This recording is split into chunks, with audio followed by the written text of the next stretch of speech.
52 minutos. Lucas, no paran las reacciones en el país después de que el presidente Gustavo Petro confirmara no solamente que va a sacar por decreto la consulta popular, sino que esta misma semana va a firmarla o va a firmar el decreto para que llegue a la Corte Constitucional. Claro, Silvia, es que acuérdese que el 14 de mayo el Senado se pronunció, se hundió la consulta popular, digamos, no fue aprobada. Hubo una votación. Y hubo una votación en Franca Lid. Y unos días después, o 1 o 2 semanas después, el ministro del Interior, Armando Benedetti, dijo, espérense que vienen sorpresas. Al día siguiente, decir espérense que vienen sorpresas, sale con la teoría de que el secretario general del Senado no leyó la proposición antes de votar. Y dice el ministro Benedetti que por esta razón el gobierno considera que el Senado nunca se pronunció. Había dado como fecha límite el 1 de junio, el domingo pasado, que pues por supuesto ya pasó, y entonces dice y confirma el presidente y el ministro que van a convocar esta consulta por decreto. Pues acaba de hablar el presidente del Senado, Efraín Cepeda, que dijo, Andrés, vuelvo con usted allá al Congreso. Silvia, así es, mire, se acaba de pronunciar el presidente del Congreso, Efraín Cepeda, por supuesto, en caliente con esta decisión, este anuncio del presidente Gustavo Petro de que en los próximos días firmará ese decreto de la primera consulta popular. Recuerde usted que hay una consulta popular, digámosle 2.0, recargada con adendas que en estos momentos está en los tiempos de trámite en la plenaria del Senado. Escuche usted cómo calificó el presidente Cepeda esta decisión. Ese es un despropósito, si lo hace definitivamente, sí. Lo he venido diciendo hace varios días. En el momento que lo firme, si lo llegan a firmar, pues será demandado inmediatamente.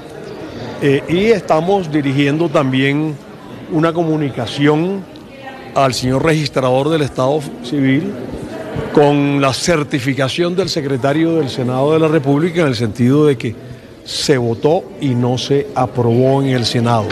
Silvia, Lucas, el presidente del Congreso señala que esta decisión ya fue incluso ratificada por el Consejo de Estado. ¿A qué se refiere el presidente Cepeda?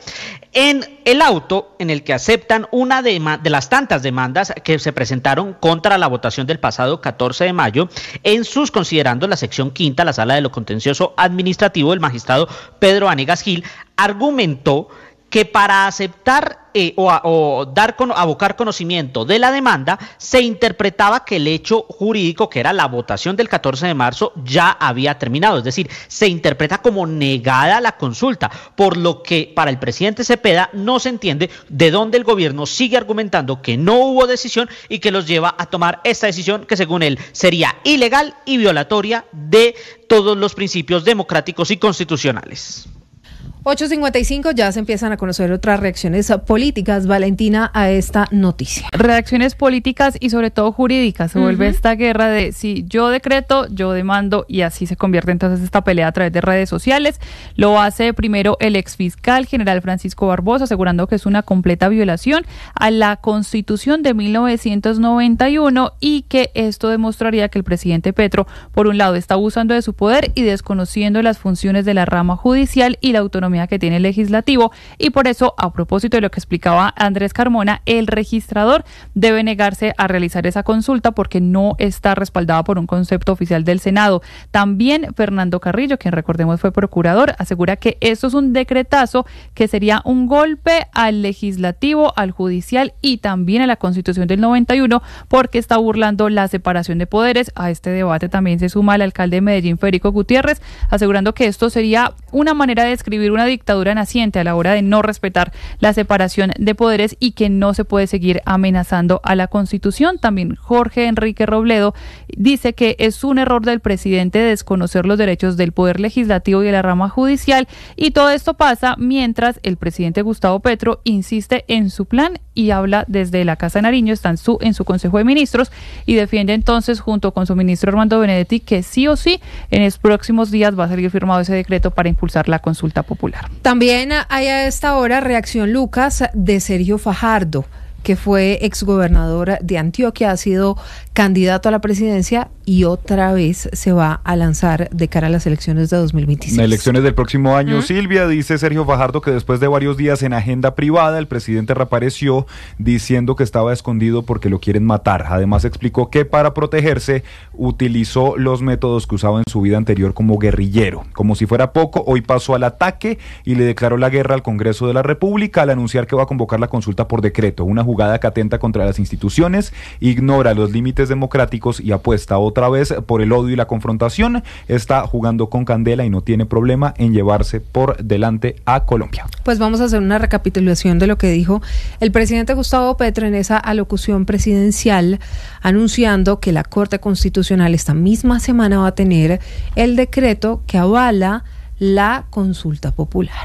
La Corte Constitucional tendrá en sus manos no otra instancia judicial, sino la Corte Constitucional, el decreto de convocatoria a consulta popular que haré en esta semana.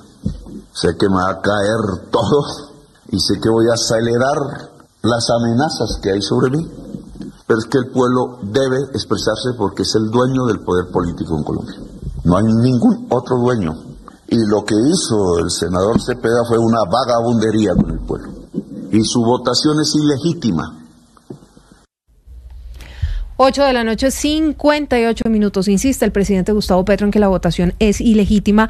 Tuvieron hoy en la Casa de Nariño, Valentina, a dos constitucionalistas, expertos, ¿cierto? Y entre ellos el exfiscal Eduardo Montealegre, consultando si es viable o no pues decretar esa consulta popular. Pues lo que dice Benedetti es que sí o sí lo van a sacar por decreto, que en esa reunión que se adelantó en Casa de Nariño, que incluso cambió la agenda del presidente Gustavo Petro, no estaban evaluando si van a ir por el decreto o si van a esperar, no, que van a expedir sí o sí ese documento, esa digamos herramienta jurídica que tiene el gobierno nacional, que lo que estaban revisando con esos expertos era que no fuera en contra de la Constitución, que ha sido la alerta de muchos sectores, no solo políticos, sino también juristas, que dicen que esto podría poner en riesgo la separación de poderes. Lo que dice Benedetti es que en esa reunión están ultimando los detalles para blindar jurídicamente este decreto. Ya escuchábamos al senador Cepeda, ya escuchábamos otras reacciones que dicen que una vez se expida el decreto va a ser demandado. Lo que busca el gobierno entonces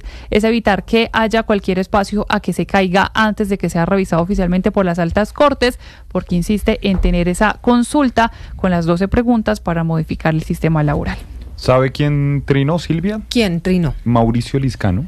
Que fue exministro del gobierno del presidente Gustavo Petro. Unas semanas, creo, meses tal vez, pues fue justamente ministro. Pero ahora tiene intenciones electorales. Y que ya este fin de semana que oficializó su candidatura o la recolección de firmas, se desmarcó. Y dijo... Pues es que la cuando seguridad usted no está muy bien, que el país no va muy bien. Cuando usted quiere ser presidente le toca desmarcarse, porque lo que estamos viendo en este momento es un fenómeno bastante particular, Lucas, y es que nadie quiere con Petro. Es que se están desmarcando porque le está yendo mal. Exactamente. Entonces ahí sí ya todos se bajan del bus de esa victoria que veíamos hace en las elecciones, ya todos se bajaron rapidito de ese bus. Fíjese que hasta Camilo Romero decía, bueno, estamos mirando, estamos revisando a ver si nos vamos por un grupo significativo aquí, allá, pero no se comprometió del todo con el pacto histórico. Bueno, pues dice el exministro Liscano y hoy precandidato Liscano que esta es una línea que Colombia no puede darse el lujo de permitir. Saltarse al Congreso es totalmente inconveniente. El registrador tiene la última palabra. Y es que, sí, el registrador, pero también la Corte Constitucional. Ahora, lo que hablábamos era justamente cómo están las fuerzas hoy en la Corte para tomar una decisión tan importante como esta de la consulta popular. Esto era lo que decía hace algunos minutos Armando Benedetti después de la reunión de la que les estábamos contando con, entre otros, el exfiscal Eduardo Montealegre. Bueno, ministro, se decide ya que va la consulta popular por decreto, la primera consulta de las 12 preguntas enfocadas en la reforma laboral. Sí, el gobierno ha decidido y se ha preparado y ha buscado los mejores asesores en temas constitucionales, 2 expresidentes de la Corte Constitucional, como es el doctor Montealegre y el doctor Luis Ernesto Vargas, lo mismo que una persona muy excelsa, lo que tiene que ver con temas constitucionales como Jefferson Dueñas, en los cuales... 9 de la noche, 1 minuto. el ministro del Interior Armando Benedetti, hablando también, bueno, de cuándo podría ser esa consulta popular. Una consulta popular que requiere una inversión millonaria en un momento en el que la economía y las finanzas del Estado no están bien. Entre 500.000 y 800.000 millones es el cálculo, porque las distintas entidades, unas han dicho 600, otras 700, otras se van con una cuenta un poquito menos alta. Tienen cálculos distintos, pero en todo caso. Que 500.000 millones de pesos, pues imagínense lo que es. Y la cuenta menos optimista es tal vez 800.000 millones, que imagínense la plática que nos va a costar. Que si bien son recursos que ya están destinados para temas electorales, pues uno diría, ¿por qué no se invierten de una vez en las elecciones presidenciales? Que se necesita, digamos, y las legislativas más, también. Claro, más robusto toda una operación, y más cuando tenemos este año más de 30 elecciones locales atípicas, porque hay alcaldes que han sido, digamos, destituidos de sus cargos. Entonces uno diría, estos recursos, si bien solamente se pueden gastar o invertir en temas electorales, pues deberían enfocarse en la agenda principal, que son las elecciones presidenciales, las legislativas y las diferentes motivaciones atípicas que se tengan en las regiones. Sin embargo, hay otra cosa, y es que el gobierno quiere sacar esto cuanto antes. Los tiempos en la Corte no son a la misma velocidad que quiere el gobierno nacional, porque pues obviamente está en un proceso por parte de campaña, pero también tratando de recuperar un poco el tiempo que no ha logrado avanzar con sus peleas con el Congreso de la República. Escuchamos al presidente Gustavo Petro, insiste en su pelea casi que hasta personal con el presidente del Senado, Efraín Cepeda, y esto va para largo. Esto va para largo. Mientras tanto, en el Congreso siguen discutiendo, esta vez ya pasa a cuarto debate en la plenaria del Senado, la reforma laboral, que fue la que revivieron. También está la mini reforma del Partido Liberal, y tiene el Congreso o la plenaria nuevamente 20 días más 10 días como de alargue para votar la segunda consulta popular, que es la misma que el presidente Gustavo Petro va a decretar, pero con 4 preguntas adicionales que tienen que ver ya no con temas laborales, sino con temas de salud. Entonces esto es a 20 bandas. Y acuérdese que la Corte tiene otro proyecto muy importante que tiene que decidir. Claro, la reforma pensional. La reforma pensional, que entra en vigencia el 1 de julio, es decir, menos de un mes. Y ahí también corre el tiempo y estamos por ver qué pasa, porque acuérdese que ese también fue un pupitrazo donde se aprobó lo mismo que se había aprobado en el debate anterior. Bueno, y a eso súmele entonces que la Corte está investigando si los sobornos que les entregaron a Andrés Calle, expresidente de la Cámara, y a Iván Name, expresidente del Senado, tuvieran algún tipo de influencia en pasar esa famosa reforma, porque lo que dicen Olmedo López y Sneider Pinilla era que toda esa plata se movió para lograr los apoyos necesarios en el Congreso y poder pasar los proyectos del gobierno. Son las 9.